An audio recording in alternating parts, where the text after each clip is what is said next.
àkókò yìí ìròyìn yàjóyàjó ló wá sí ìgbọ̀nyìn láti lè sọ Jígí Alárà ìkànnì kẹrìnlélógún tó fìdí pagbá sílùú Ìbàdàn nípínlẹ̀ Ọ̀yọ́. Imam Abdulwaheed ni oníròyìn.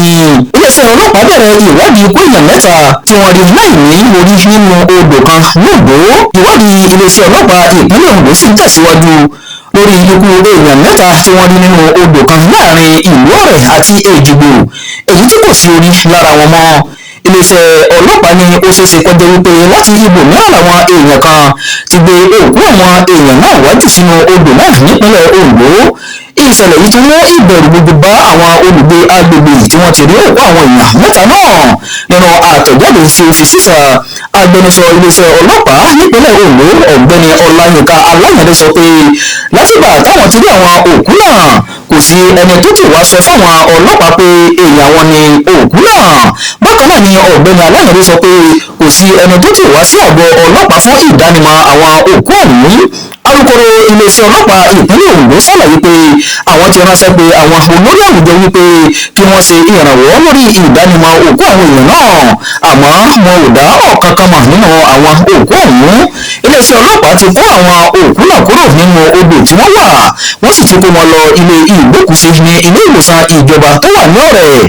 Ọ̀gá ọlọ́pàá ké pe àwọn olórí àwùjọ káàkiri àti onírúurú ẹgbẹ́ láti lè ṣe ìrànwọ́ lórí ìdánimọ̀ àwọn òkú náà. Ọ̀gá ọlọ́pàá ọ̀hún tó ní kí ẹnikẹ́ni tó bá mọ ohun kan tàbí òmíràn nípa ìṣẹ̀lẹ̀ náà kó lọ wò wá nílé ìgbókùsí eléyìí tí wọ́n wà. Èyí ló jẹ́ kí àwọn ọlọ́pàá gbàgbọ́ pé ó ṣeéṣe kó jẹ́ wípé àwọn èèyàn kan láti ibòmíràn ní wọ́n wá ju òkú àwọn èèyàn mẹ́tẹ̀ẹ̀ta ọ̀hún sínú odò nípínlẹ̀ Oǹdó. Èyí tó tún ṣeéṣe kó jẹ́ wípé omi ló gbé àwọn òkú náà wá sínú odò nípínlẹ̀ Oǹdó. Alukoro iléeṣẹ́ ọlọ́pàá ló ṣàlàyé bẹ́ẹ̀. Agbẹnusọ iléeṣẹ́ ọlọ́pàá ní iṣẹ́ ìwádìí àti àyẹ̀wò sì ń lọ lọ́wọ́ lórí àwọn òkú ọ̀hún. Iléeṣẹ́ ọlọ́pàá tó wá rọ aráàlú pàápàá jùlọ ẹnikẹ́ni tó bá mọ ohunkóhun nípa ìṣẹ̀lẹ̀ náà láti ran ọlọ́pàá lọ́wọ́ pẹ̀lú ohun tí wọ́n mọ̀ nípa àwọn òkú náà. Àwọn ìròyìn ìṣekúpani pàápàá jùlọ láti ọwọ́ àwọn afurasí darandaran ń jáde lemọ́lemọ́ láti ìpínlẹ̀ Oǹdó. Èyí sì mú kí àwọn aráàlú ṣe ìwọ́de lọ sí ọ́fíìsì gómìnà Lucky Ayédatiwa nílùú Àkúrẹ́. Ìròyìn yàgbéyàgbé fún ti àkókò yìí kò ní jù báyìí lọ. Ẹ má gbàgbé láti máa subscribe sórí ìkànnì Jígí Alárà. Imam Abdulwaheed ló ti jábọ̀ ìròyìn láti ìlú Ìlọrin, ìpínlẹ̀ Kwara.